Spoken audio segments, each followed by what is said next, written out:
sur Warhammer Medbay Amateur.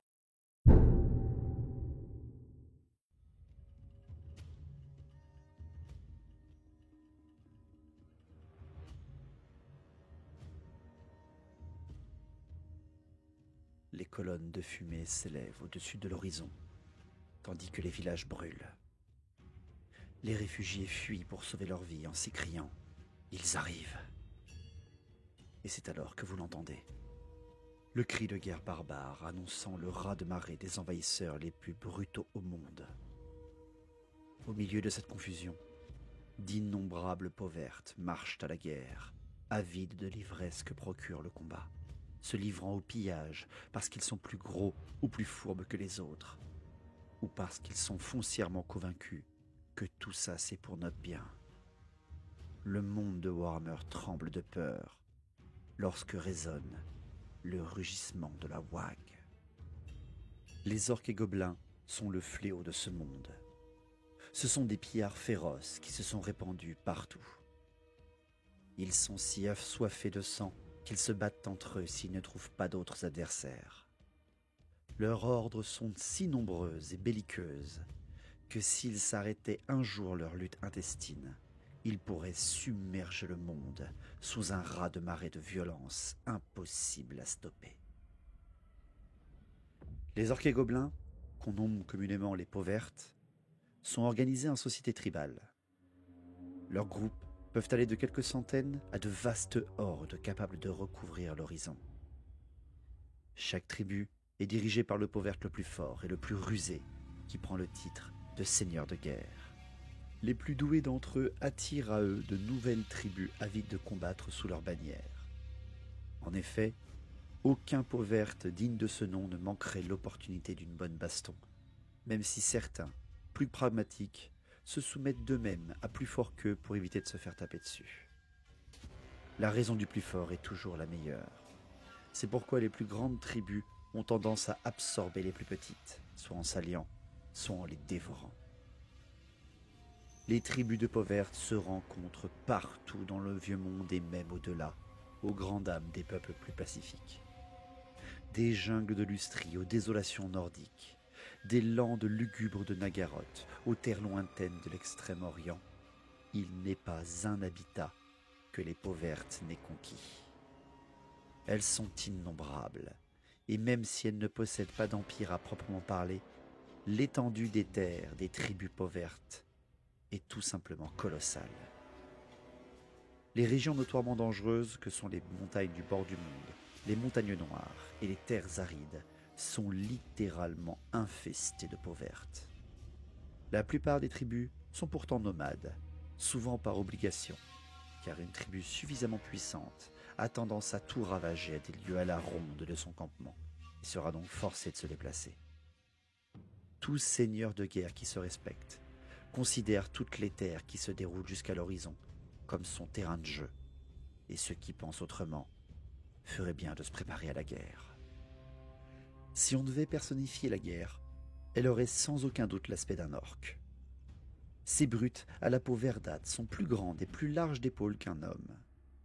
Leur grosse tête est dotée d'une mâchoire prognate tout aussi volumineuse et garnie de défense, ainsi que d'arcades sourcilières saillantes.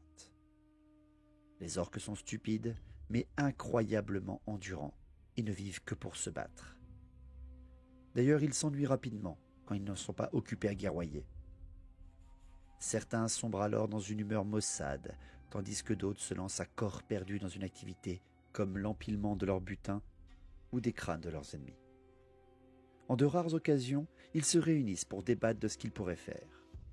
Les orques trouvent les activités pacifiques profondément ennuyeuses, et ils finissent toujours par les ponctuer de bonnes bagarres pour se détendre.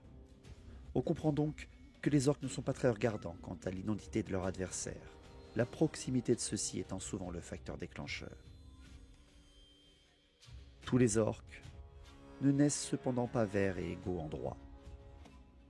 Les plus gros finissent invariablement par diriger la tribu en hurlant dans les oreilles des autres et en tapant sur leur tête pour qu'ils ne grandissent pas trop. Certains orques sont restés les mêmes depuis leur avènement sur ce monde. On les appelle les orques sauvages, et rien n'arrête leur brutalité.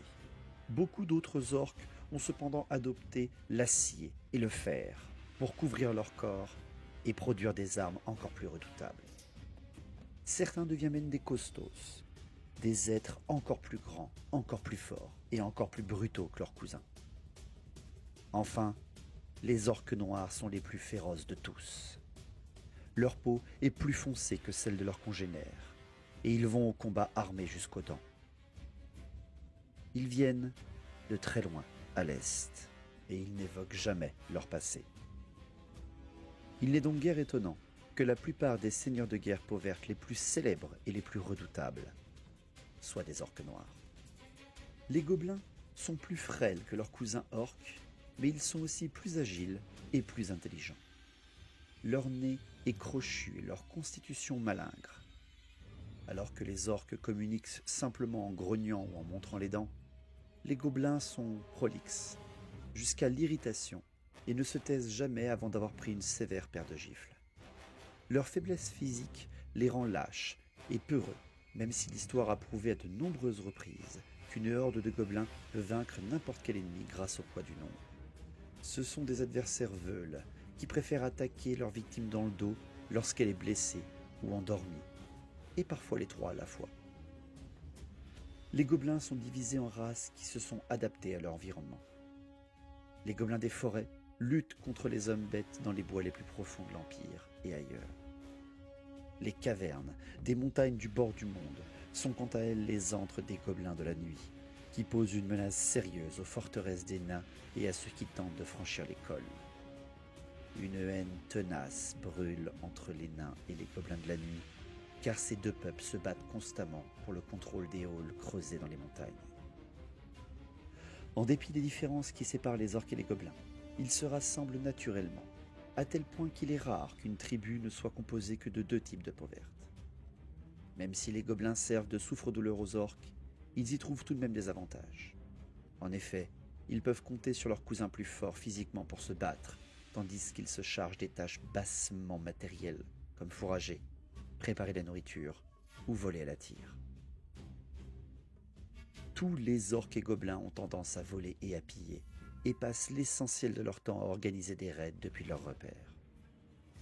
Lorsque plusieurs tribus forment une confédération sous l'égide d'un seigneur de guerre, on nomme l'invasion qu'ils déclenchent une wag, un mot qui doit normalement être prononcé en hurlant.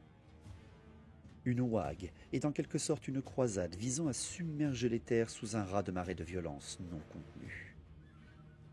Cette vision est sidérante. Une véritable mer de peau verte beuglant, gesticulant et proférant des chants barbares recouvre l'horizon. L'ossature d'une wag est constituée par des centaines de bandes de guerriers orques se rassemblant sous des totems et des bannières primitives. Les régiments d'orques noirs sont encore plus dangereux, car ils combinent la force brutale des peaux vertes et une discipline inhabituelle au sein de leur espèce. Certains orques particulièrement téméraires chevauchent au combat d'énormes sangliers dont la férocité n'a d'égal que l'odeur. Leurs charges sont si sanglantes et dévastatrices qu'elles suscitent toujours de grands cris de joie chez les orques à pied qui les talonnent. Les orques sauvages forment les bandes les plus chamarrées, car ils se peignent le corps et le décorent de têtes coupées, d'ossements et d'amulettes censées les protéger. Les gobelins apportent leur multitude hétéroclite à l'armée. Les bandes de gobelins de la nuit, vêtus de robes noires, cachent en leur sein des fanatiques qu'ils lâchent sur l'ennemi lorsqu'il approche. Ces derviches drogués font alors tournoyer d'énormes boulets fixés au bout de longues chaînes tout en essayant de se diriger vers l'ennemi.